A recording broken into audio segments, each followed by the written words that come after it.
September 23rd has come and gone, and while it may hold relevance to things happening that we don't understand, many people made false prophets out of themselves because of the predictions of the rapture. Matthew 24, 4 through 8. And Jesus answered and said unto them, Take heed that no man deceive you. For many shall come in my name, saying, I am Christ, and shall deceive many. And ye shall hear of wars and rumors of wars. See that ye be not troubled, for all these things must come to pass, but the end is not yet. For nation shall rise against nation, and kingdom against kingdom, and there shall be famines and pestilence and earthquakes in diverse places. All these are the beginning of sorrows. The verse we're going to single in on is verse 7. For nation shall rise against nation, and kingdom against kingdom. The way this scripture is worded in English would lead modern English speakers to think that the Messiah was just repeating himself when he said nation versus nation and kingdom versus kingdom. But the reality is that these words have a distinct meaning. The word nation used here in Greek is ethnos, which is where we get the English word ethnicity. Also, the English word nation would be understood by non-modern English-speaking people to be nationality. The word for kingdom is basileia, which means kingdom, country, or leadership over a country. So what we see the Messiah prophesying is about a coming race war, or a war among the heathen. Right now in America, and other parts of the world for that matter, we see a divide between races or ethnicity that is growing at a rapid rate. Whether instigated by the mainstream media or not, the tensions are escalating. Even so-called Christians who are supposed to be citizens of another ethnos or kingdom that is not of this world are getting their words in and reacting to their flesh feelings. After the election of Donald Trump, many races have felt like they no longer have a voice in our country. They are reminded of a time when they were lesser citizens and were treated accordingly. During Obama's presidency, white Americans felt like they were losing control, while they felt their money they had worked hard for their entire life was to be taken away through taxation and given to those that were not working for it. Although neither of these things are fully true, the media has played an important role in affirming their fears. The fact is that this country was founded for and by occultists. They have continued to assert control and slavery through taxation, media, and medical witchcraft. What is better than a slave that pays for their own health care, housing, and food? They would no longer be bound to the burden of taking care of their slaves. They would take a cut of everyone's money and give their slaves the appearance of freedom. Also, they would no longer only have black and Irish slaves, but all Americans would be slaves and would pay their dues.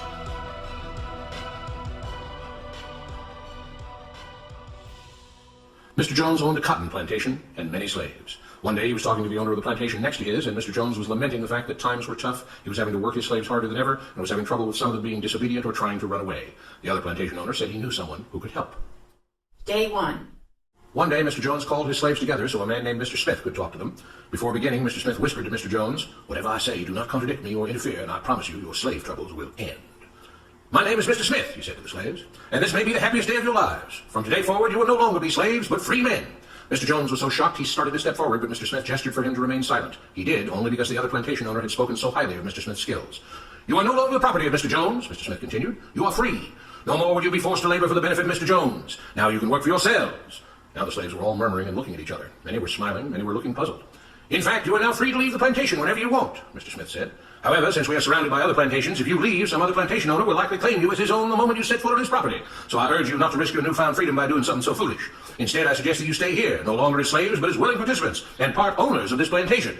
Yes, this is now your plantation. Mr. Jones bit his tongue to keep from objecting. For now, we might as well leave Mr. Jones in charge, said Mr. Smith, since he's the only one with any experience at running a plantation, which is quite a complicated thing to manage. But he will no longer be your master, but just another worker on the plantation. In fact, he will now be using his organizational and management skills to serve you. Whatever problems you may have had with him before, you are now all equals, and you need each other to make this work. If we all cooperate and work together, we can all reap the benefits together. In honor of this happy occasion, I present you this new symbol of togetherness and cooperation, this flag, which shall be the emblem of the new, free Jones plantation. He held up the new flag, but most of those listening were still too amazed to respond. And this shall be our motto, Mr. Smith announced. We work together as free men for our mutual benefit, pledging our allegiance to the Jones Plantation, which stands for prosperity, liberty, and justice for all. To celebrate, everyone has the rest of the day off. Enjoy your freedom, do as you please, and be back here tomorrow morning, bright and early, so that we may begin work on this great and noble new endeavor as equal free men. Finally convinced that Mr. Smith was serious, the former slaves applauded and cheered. Day 2. We all want this plantation to do well, Mr. Smith said at the beginning of the next meeting, so we can all share in the benefits. We all know that it takes a lot of effort to make a cotton plantation work. Just because you're all free doesn't mean you can stop working. In fact, since you're now working for yourselves, I expect you to work even harder than ever before, but now with pride and joy, knowing that you're working for yourselves. Of course, there still have to be rules. If everyone just does whatever he wants, the plantation won't produce anything. This experiment will fail and we'll all starve.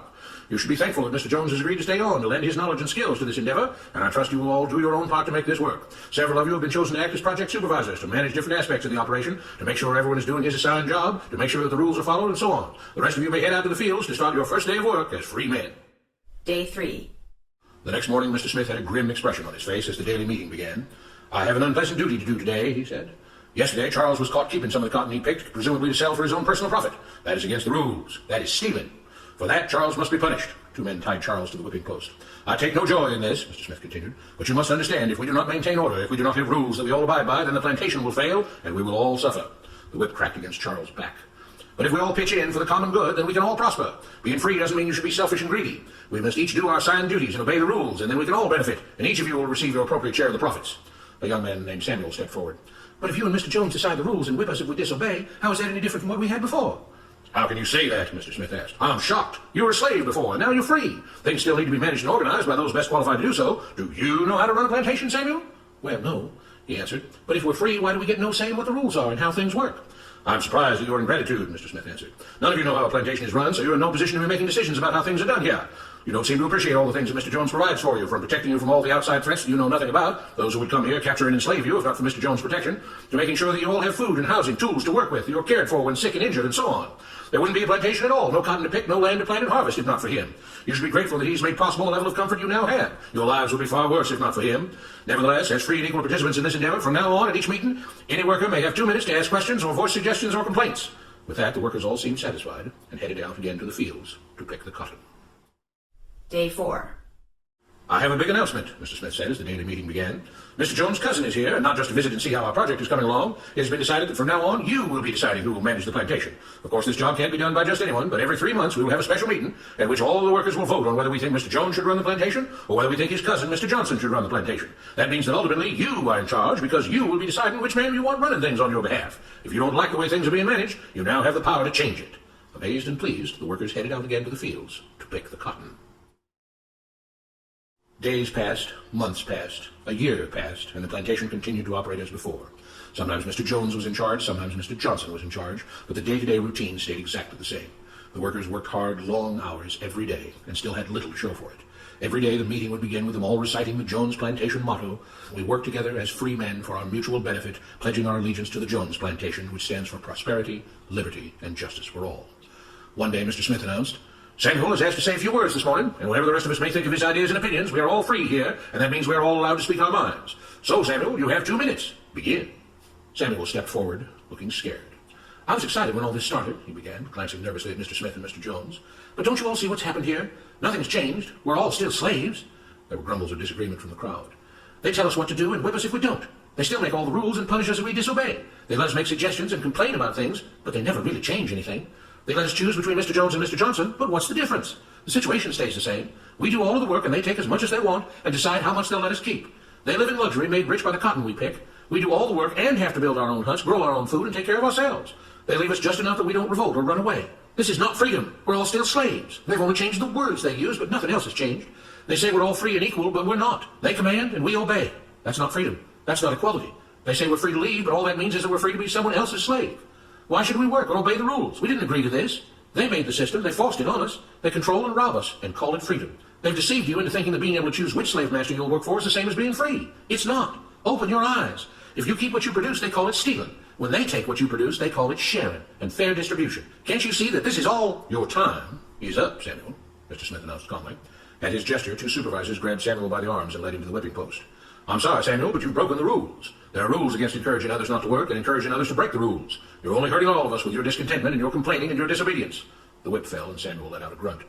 "Without rules, without order, all would be lost. Without law, there would be chaos. We can't just behave as wild animals, each doing whatever he pleases. We must all follow the plan and all do our duty for the betterment of everyone. And those who do not must be punished. The whip fell again, and blood flowed freely from Samuel's back. Samuel, it is you who are stealing from the others. When you don't do your assigned work, you are making more work for others. When you disobey the rules, it is you who are endangering the future of everyone else here. You are the thief. You are the criminal. You are the one trying to destroy the arrangement that keeps us all safe and prosperous. At every lash of the whip, the other workers cheered louder and louder, some yelling curses at Samuel.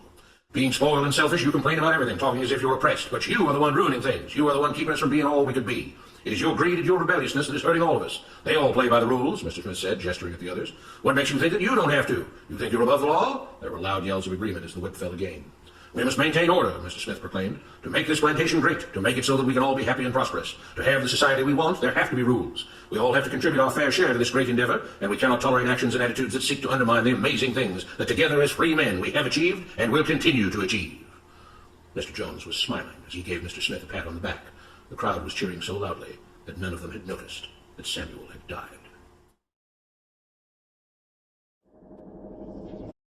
These presidents and leaders of the kingdoms owned by Satan are friends behind closed doors and laugh at the reaction they get from the peasants through the staged events they perpetrate. Sure, there were times when morals prevailed because the church was in obedience to the Most High, but through a series of stumbling blocks placed before them, they fell prey to wickedness, which quickly gave control back to the satanic elite. The whole purpose and desire of what we do is to wake people up from the matrix, so that they will see things for what they really are. The children of Israel, white, black, and brown, had fallen for an enchantment perpetrated by a false narrative called media and entertainment. They have given themselves over to fornication and abominations, which has allowed a curse to overtake them. Please see these things for what they are, no matter how hurt you may feel about your race or respect for your country. The enchantment can't last if we see it for what it is. There are hundreds of channels. Can they all be doing this? What matters, though, is not the channels. It's who owns those channels. And that issue of media consolidation is critical. The rise in the use of video news releases has a great deal to do with the conglomeration of the mass media. Because as more and more TV stations around the country come to be owned by the fewer and fewer players, there's more and more cost cutting that goes on in the newsrooms of these stations. When you look at a media environment where only 5 or 6 companies control the vast majority of the world's media, and they work in collaboration with each other, and they share members of boards of directors and things of that nature.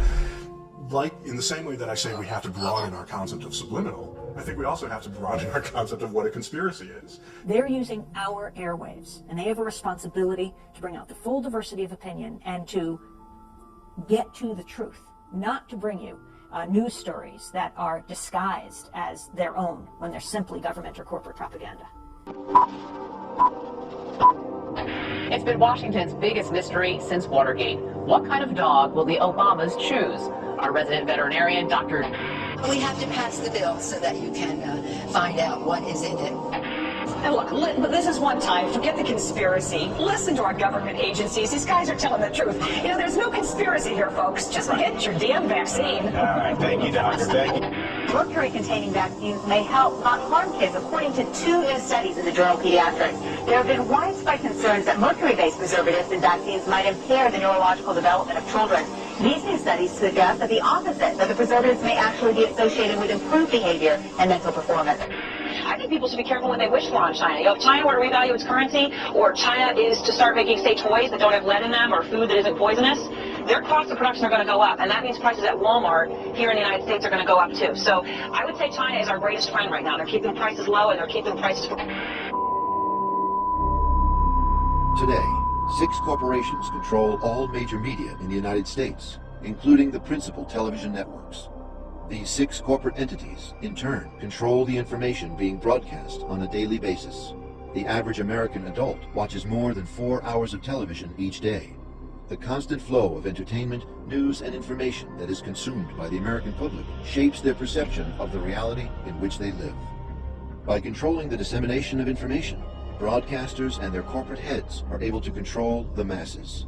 The constant, carefully shaped messages on television guide the public to predetermined conclusions. Therefore, TV has become a weapon of mass persuasion. United we stand, divided we fall. Either you're in the kingdom of Israel through Jesus, or you are part of the prophecy of the heathen ethnical divisions who will be fighting each other. Thank you for listening. Subscribe, share, like, and please share your thoughts.